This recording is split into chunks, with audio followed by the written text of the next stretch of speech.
मुझसे अपनी बच्ची की हालत देखी नहीं जाती। आपा हौसला रखिए, सब ठीक हो जाएगा।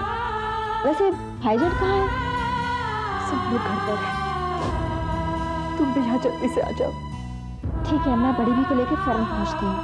अब अपना ख्याल रखिएगा। हाँ, खुदा हाफिज।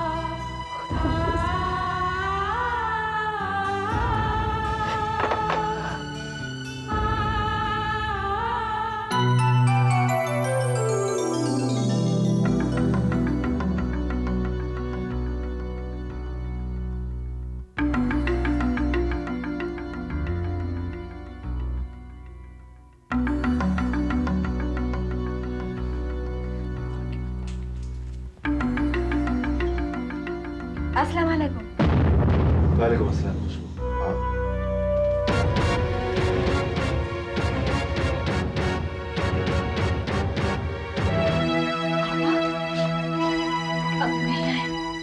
उनके किसी इन्वेस्टर का फोन आ गया था, किसी अर्जेंट काम से बुलाया है, वहां से होके यहाँ आएंगे।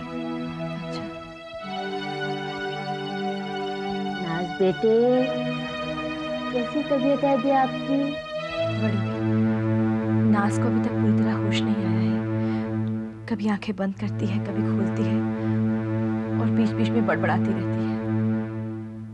ज़हीर मियां, ऐसा क्या हुआ नाज को जो अभी तक बेहोशी की हालत में है? पता नहीं पड़ेगी। रात को उठकर अपने चाचू के कमरे में चली गई थी। सुबह फिरोजी उसे अपने हाथों में उठाकर यहाँ लाया। बहुत तेज बुखार था इसे। निम्मी भाभी ने इंजेक्शन दिया, उससे बुखार तो उतर गया, लेकिन तब से ऐसे ही है। लेकिन भाईजान, निम्मी भाभी ने कुछ तो कहा होगा कि क्या हुआ है। उनका कहना था कि ब्लड प्रेशर से भी ऐसा हो सकता है। ऐसा भी तो हो सकता है कि नाज किसी चीज से डर गई हो। हाँ, हो तो सकता है। भाई, नाज के बीमार हो जाने से ये घर सारा सूना हो गया है। खाला, नाज, आप आ गए? हम तो कब से आए हैं, आप ही हमसे बात नहीं कर रही हैं। नाज बेटे, आप ऐसा क्यों करती हैं? आप जल्दी से ठीक हो जाइए नाज, फिर हम दोनों खूब खेलेंगे। नाज बेटे, आप डर गई थी क्या?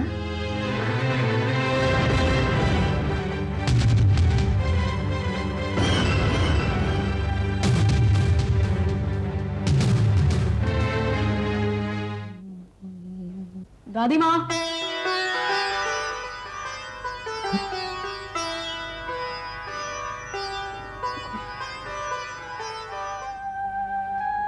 मुझे ऐसा क्यों लगा कि मुकुल ने मुझे आवाज दी, लेकिन मुकुल तो बोर्डिंग में है। लगता है मैं सठिया गई हूँ।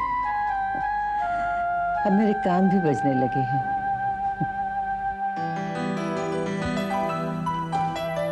मैं आ गया दादी माँ। हाँ दादी माँ। तुम सचमुच आ गए? मुझे लगता था ये मेरा वहम है, लेकिन तुम सचमुच आ गए। लेकिन कैसे आ गए? पापा के साथ। सुधीर, तुम बिना बताए? हाँ दादी, आप इसे बहुत याद करती थी ना, इसीलिए मैं आपको सरप्राइज देना चाहता हूँ। हाँ सुधीर, मुकुल तो मेरे दिल का चैन है, आंखों का तारा। तुझे देखने के लिए मेरी आंखें तरस गई थी। अब तो मैं तुझे रोज नई नई कहानियां सुनाऊंगी, आंखों से एक पल भी दूर नहीं रखूंगी। लेकिन दादी माँ, इसकी अभी छुट्टियां शुरू नहीं हुई हैं। मैं सिर्फ एक दिन के लिए लेकर आया हूँ उसे। क्या? सिर्फ एक दिन के लिए? ऐसा क्यों?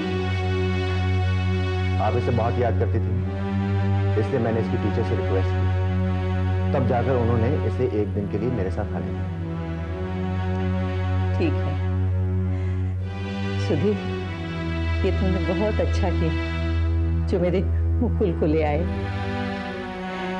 इसका एक दिन भी मेरे लिए एक साल के बराबर है।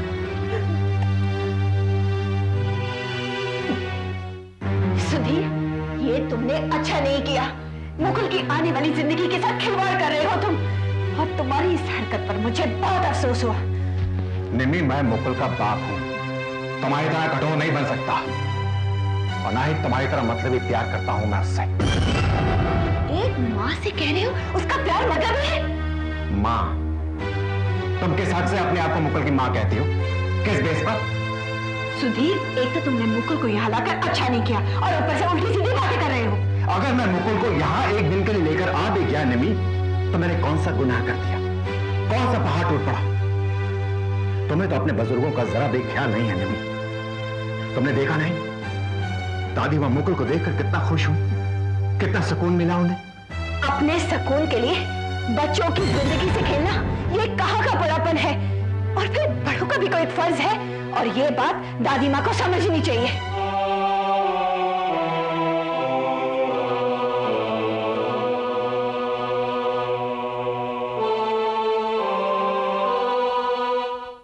जानती है दादी माँ, मैं जब भी घर से हॉस्टल जाता हूँ ना, मुझे आप लोगों की बहुत याद आती है। कई दिनों तक तो मेरा पढ़ने का भी मन नहीं करता और स्कूल जाने का भी मन नहीं करता। चुपचाप आप लोगों के बारे में सोचते रहता हूँ।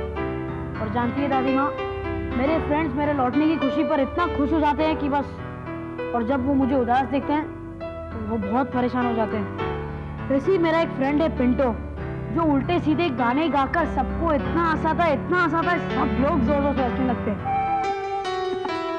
अरे दादी माँ, आप भी हंसिए ना, दादी माँ हंसिए ना प्लीज। लगता है दादी माँ तो सो गए, और मेरा टर्न है, मैं भी सो जाता हूँ। गुड नाइट दादी माँ। और हाँ, याद रखना, मैं सुबह उठकर आपको ये गाना जरूर सुनाऊंगा और जरूर हंसाऊंगा।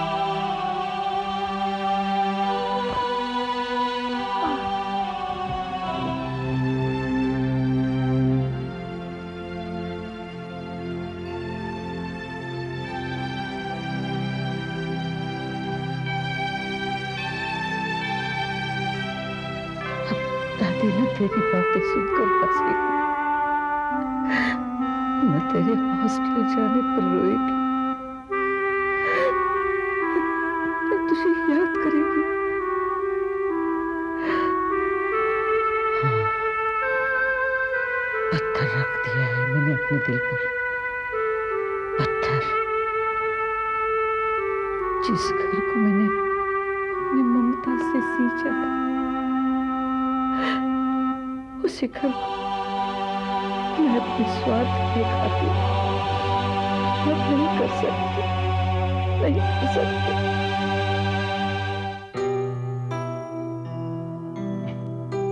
बेगम, बेगम, पता नहीं सुबह सुबह कहाँ चली गई है। खुदा खैर करे, सुबह सुबह चिल्ला क्यों रहे हो? कोई नई मुसीबत खड़ी हो गई क्या? अरे बेगम, जिसके इर्द गिर्द आप होंगी, नई मुसीबत कैसे खड़ी हो सकती है? ये क्या है? ओह, तो इसके लिए आप जोर जोर से चीख रहे थे। मैं समझी कि जलजला आ गया है। अच्छा, मैं इसे पहन लूं?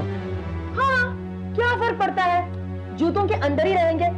ऊपर से आप हाफ पैंट तो नहीं पहन के जा रहे ना, कुछ नजर नहीं आएगा, पहन लीजिए। या अल्लाह, बेगम आपका कसूर नहीं है, जैसी ज़हनियत वैसा काम और वैसी सलाह। अच्छा ये बताइए, सुबह सुबह आप गई कहाँ थी? गुलशन बाबा के पास।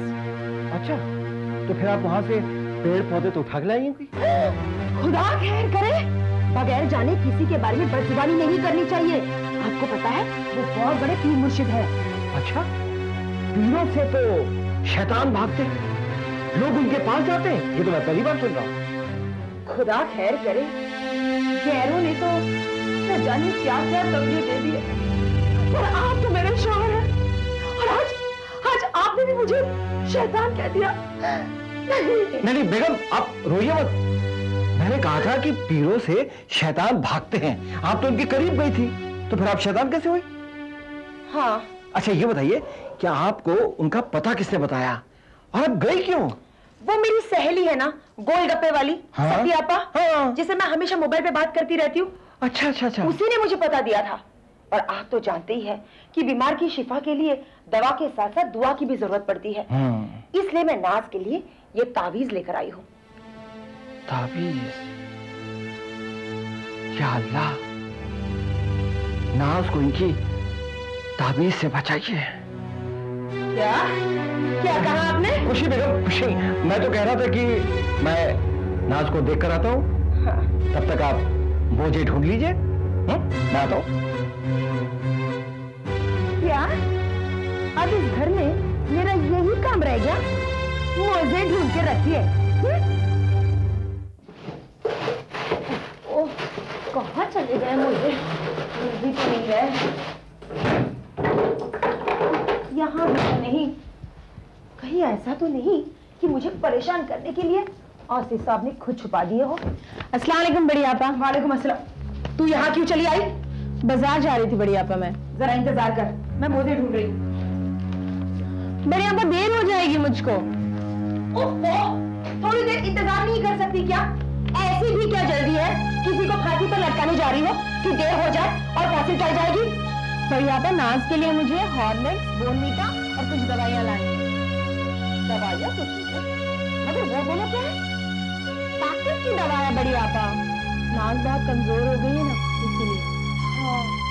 और एक किस्मत की जली, ये बात तूने मुझे पहले क्यों नहीं बताई कि तुझे बाजार जाना और सामान खरीदना है? सब समझती हूँ मैं। आजकल तूने भी दुश्मनों के खेमों में पैर डाल दिया है। तभी तू चाहती है कि मैं जमीन की नजरों से गिर जाऊं, है ना? ला अच्छा। ठीक है, ये ले 100 रुपए। 100 रुपए? इससे क्या होगा? जीनत, तू दवा खरीदने जा रही है या दवा की दुकान? बड़ी आपा, जहीर भाईजान ने कहा है सारा सामान 1000 रुपए में आएगा। ये सच कह रही है?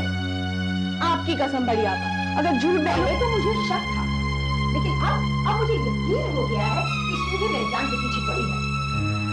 नहीं बड़ी आपा, कसम परवरदिगार की, मैं तो आपके कदमों की धूल हूँ।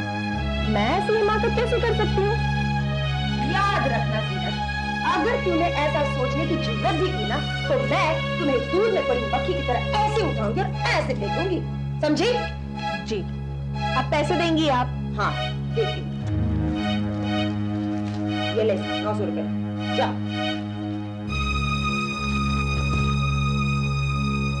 खुदा खैर करे, एक दिन में 1000 रुपए की दवा।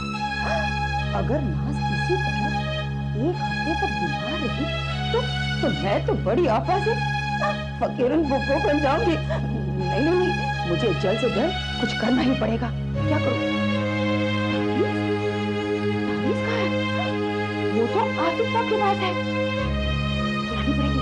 आसिफ साहब!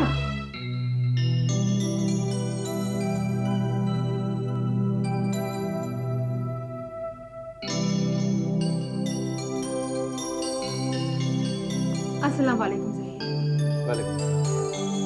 अब मैं आ गई हूँ नाज, तुम्हें कुछ भी नहीं होगा। बुरी नजर वाले तो छू भी नहीं पाएंगे। वैसे बहू बेगम, तुम्हारी ये लाडली ये तावीज कहाँ से लेकर आई? क्यों?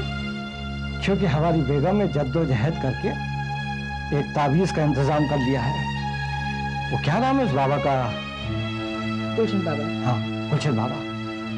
उनकी तावीज की तासीर मरीजों की जिंदगी में शफा की बहार ला देती है। बेगम, आप ये तावीज लेकर खुद ही उस बच्चे को बांध दीजिए।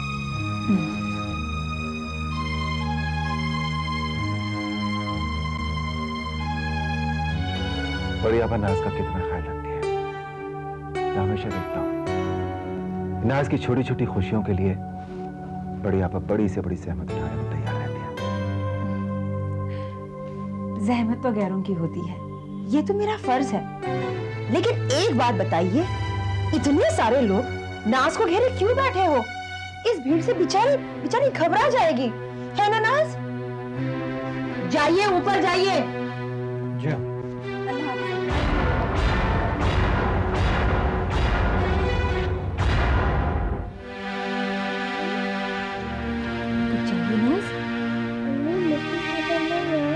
बिल्कुल आए हैं। हाँ बकुल बेटे, हॉस्टल से कब आए? कल सुधीर से लेकर आए थे, आज वापस भी पहुंचाना है। मैंने इससे कहा कि नाज की तबीयत ठीक नहीं है, तो कहा कि मैं तो मिलकर ही जाऊंगा। बहुत अच्छा किया। आप बैठिए ना। नहीं ज़हीर भाई, देर हो रही है, इसे हॉस्टल वापस भी पहुंचना है। चलते हैं, चलें बेटा? जी चलता हूँ नाज, लेकिन मैं हॉस्टल पहुँच के तुम्हें जरूर फोन करूंगा और तुम्हारे से बहुत सारी बातें भी करूंगा, ठीक है? ठीक है भाईजान, अल्लाह हाफिज।